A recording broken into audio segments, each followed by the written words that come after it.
kali ini kita telah sampai kepada bab 9, di mana di bab ini kita akan membahas tentang materialitas dan risiko. Di dalam bab ini mencakup ke dalam 9 pokok bahasan. Yang pertama yaitu materialitas, yang kedua materialitas untuk laporan keuangan secara keseluruhan, yang ketiga menentukan materialitas kerja, yang keempat mengestimasi salah saji dan membandingkan dengan pertimbangan pendahuluan, yang kelima risiko audit, yang keenam komponen model dan risiko audit, yang ketujuh menilai risiko audit yang dapat diterima, yang kedelapan menilai risiko inheren, dan yang terakhir hubungan risiko dengan bukti serta faktor yang mempengaruhinya. Masuklah kita pada pengertian materialitas. Apa itu materialitas? Materialitas adalah pertimbangan utama dalam menentukan ketepatan laporan audit yang harus dikeluarkan. Konsep-konsep materialitas yang dibahas dalam bab ini berkaitan langsung dengan konsep-konsep yang diperkenalkan pada bab 3 sebelumnya. Besarnya penghapusan atau salah saji informasi akuntansi dengan memperhitungkan situasinya menyebabkan pertimbangan seseorang yang bijaksana dan mengandalkan informasi tersebut mungkin akan berubah atau terpengaruh oleh penghapusan atau salah saji tersebut. Karena bertanggung jawab menentukan apakah laporan keuangan salah saji secara material, auditor harus menyampaikan hal ini kepada klien sehingga bisa dilakukan tindakan koreksi. Yang kedua, kita masuk kepada materialitas untuk laporan keuangan secara keseluruhan, di mana dalam hal ini mencakup beberapa faktor yang penting. Yang pertama yaitu materialitas, adalah konsep yang bersifat relatif ketimbang absolut. Salah saji dalam jumlah tertentu dapat saja material bagi perusahaan kecil, tetapi dapat saja tidak material bagi perusahaan besar. Yang kedua, tolak ukur yang diperlukan untuk mengevaluasi materialitas. Karena materialitas bersifat relatif, diperlukan tolak ukur untuk menentukan apakah salah saji itu material. Yang ketiga, faktor-faktor kualitatif yang juga mempengaruhi materialitas. Jenis salah saji tertentu mungkin lebih penting bagi para pemakai dibandingkan salah saji lainnya, sekalipun nilai dolarnya sama. Poin yang ketiga yaitu menentukan materialitas kinerja. Materialitas kinerja didefinisikan sebagai jumlah yang ditetapkan oleh auditor pada angka yang lebih kecil dari materialitas untuk laporan keuangan secara keseluruhan demi menguranginya ke tingkat probabilitas yang rendah dan tepat bahwa jumlah agregat dari salah saji yang belum dikoreksi atau tidak terdeteksi melebihi materialitas untuk laporan keuangan secara keseluruhan. Dalam hal ini, auditor menghadapi 3 kesulitan utama dalam mengalokasikan materialitas pada akun-akun neraca. Yang pertama, auditor memperkirakan akun-akun tertentu mengandung lebih banyak salah saji dibanding akun-akun lainnya. Yang kedua, baik lebih saji maupun kurang saji harus dipertimbangkan. Yang ketiga, biaya auditor relatif mempengaruhi pengalokasian ini. Ilustrasi pendekatan alokasi yang dilakukan oleh Moore menggunakan pertimbangan pengalokasian dengan mematuhi 2 persyaratan arbitrer. Berikut ini yang ditetapkan oleh Berger dan Anthony. Yang pertama, materialitas kinerja untuk setiap akun tidak boleh melebihi 60% dari pertimbangan pendahuluan. Yang kedua, penjumlahan semua tingkat materialitas kinerja tidak boleh melebihi 2 kali pertimbangan pendahuluan tentang materialitas. Ada 2 persyaratan yang memperbolehkan penjumlahan materialitas kinerja melebihi materialitas secara keseluruhan. Yang pertama, tidak mungkin bahwa semua akun mengandung salah saji sebesar jumlah materialitas kinerja. Yang kedua, beberapa akun mungkin saja dilebih sajikan, sementara akun-akun lainnya mungkin kurang saji, sehingga menghasilkan sejumlah bersih yang mungkin lebih kecil dari pertimbangan pendahuluan. Pada poin yang keempat, yaitu kita membahas tentang mengestimasi salah saji dan membandingkan dengan pertimbangan pendahuluan. Salah saji yang ditemukan dalam suatu akun dapat dibedakan menjadi 2 jenis. Yang pertama, salah saji yang diketahui atau known misstatement adalah salah saji dalam akun yang jumlahnya dapat ditentukan oleh auditor. Yang kedua, salah saji yang mungkin atau likely misstatement terbagi lagi menjadi 2 jenis. Jenis yang pertama adalah salah saji yang berasal dari perbedaan antara pertimbangan manajemen dan auditor tentang estimasi saldo akun. Jenis yang kedua adalah proyeksi salah saji.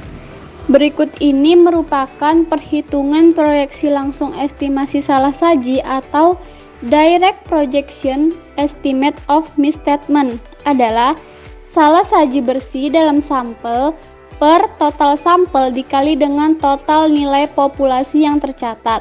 Hasilnya sama dengan proyeksi langsung estimasi salah saji. Pada risiko audit, standar auditing mengharuskan auditor untuk memahami entitas dan lingkungannya, termasuk pengendalian internalnya, untuk menilai risiko salah saji yang material dalam laporan keuangan.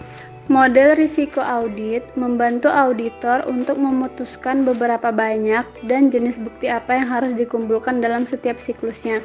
Model ini biasanya dinyatakan sebagai berikut. PDR sama dengan EER per IR dikali CR, di mana PDR merupakan risiko deteksi yang direncanakan atau Plan Detective Risk. Yang kedua, EER, di mana ia merupakan risiko audit yang dapat diterima atau Acceptable Audit Risk. Dan IR merupakan risiko inherent atau Inherent Risk. Dan yang terakhir yaitu CR, yang merupakan risiko pengendalian kontrol atau control risk. Poin yang keenam yaitu komponen model risiko audit. Risiko deteksi yang direncanakan merupakan risiko bahwa bukti audit untuk suatu tujuan audit akan gagal, mendeteksi salah saja yang melebihi materialitas kinerja.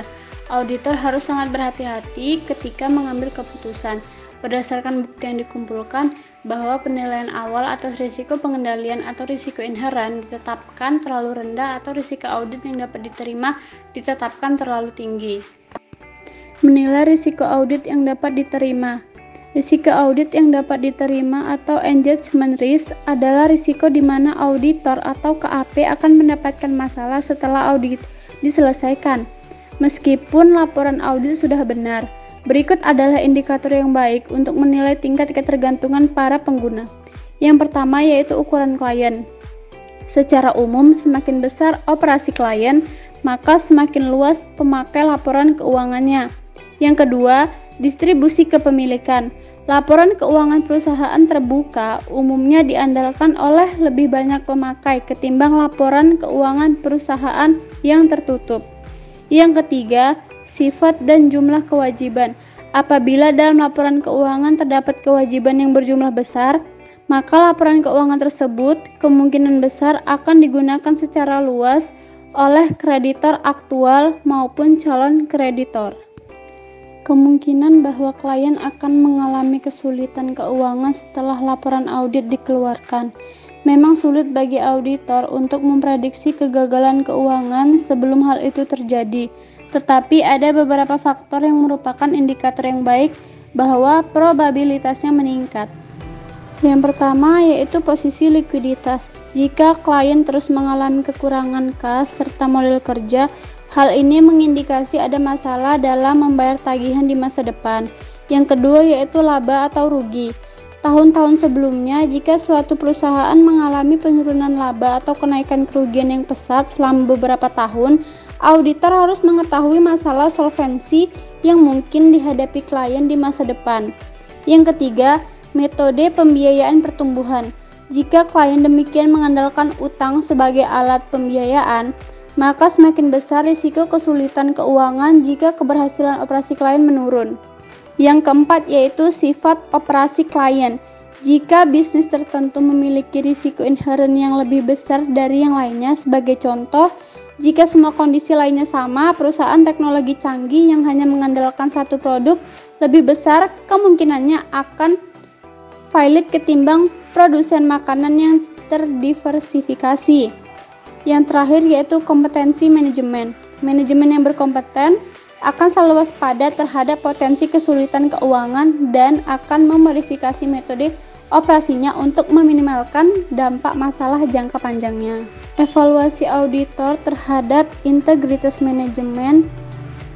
Jika suatu klien dipertanyakan integritasnya, maka auditor kemungkinan akan menilai risiko audit yang dapat diterima lebih rendah. Poin ke-8 yaitu menilai risiko inheren. Auditor harus mempertimbangkan beberapa faktor utama ketika menilai risiko inheren.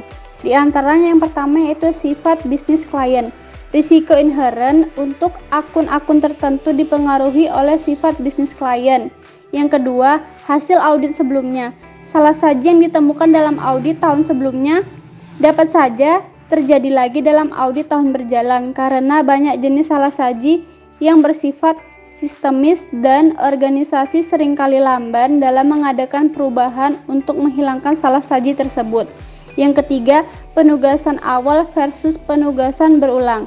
Auditor akan memperoleh pengalaman dan pengetahuan tentang kemungkinan salah saji setelah mengaudit klien selama beberapa tahun. Yang keempat, pihak terkait.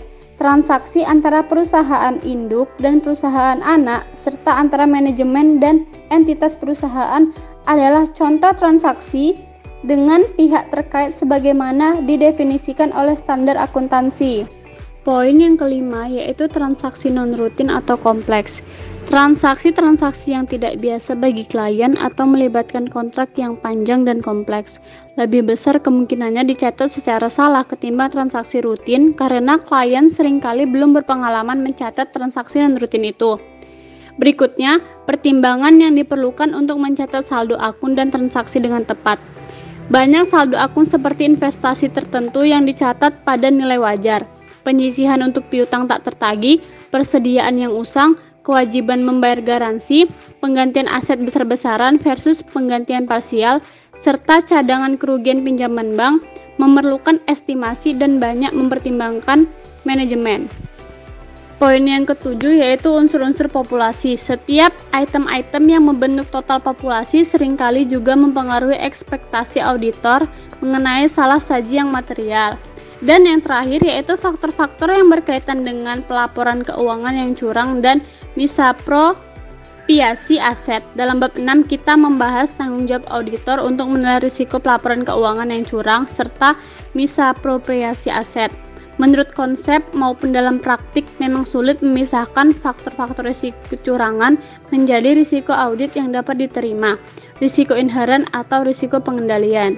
Kita telah sampai pada poin yang terakhir dalam bab ini, yaitu hubungan risiko dengan bukti serta faktor-faktor yang mempengaruhi risiko. Selain dengan memodifikasi bukti audit, ada dua cara lain yang dapat diubah auditor untuk menanggapi risiko. Yang pertama, penugasan mungkin membutuhkan staf yang lebih berpengalaman. Kantor akuntan akan menunjuk staf yang lebih berkualitas untuk setiap penugasan. Yang kedua, penugasan harus direview lebih cermat. Kantor akuntan harus memastikan review telah memadai dengan mendokumentasikan perencanaan audit, pengumpulan bukti dan kesimpulan, serta hal-hal penting lainnya. Risiko audit per segmen, risiko inherent dan risiko pengendalian tidak ditetapkan untuk audit sebagai keseluruhan, melainkan ditetapkan untuk setiap siklus, setiap akun dalam satu siklus, atau untuk setiap tujuan audit pada satu akun. Demikianlah presentasi yang dapat saya sampaikan. Semoga bermanfaat untuk teman-teman sekalian. Saya Intan Pratiwi mengucapkan terima kasih. Wassalamualaikum warahmatullahi wabarakatuh.